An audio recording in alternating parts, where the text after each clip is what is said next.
Hi, I'm Mahantesh, founder of Design Thoughts Architects. Today I'm going to talk about Twin House.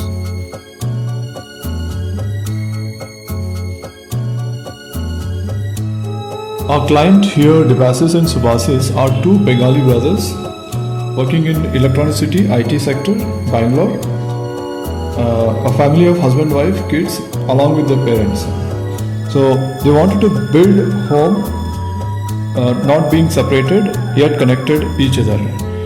We have given a connectivity between the house, both in ground floor as well bridge on the terrace.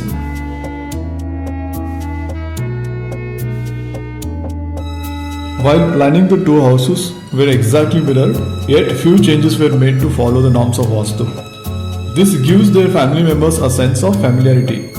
Every nook and corner has meticulously detailed, therefore ample amount of light has been let inside. In short, this project has brought two families togetherness and happiness.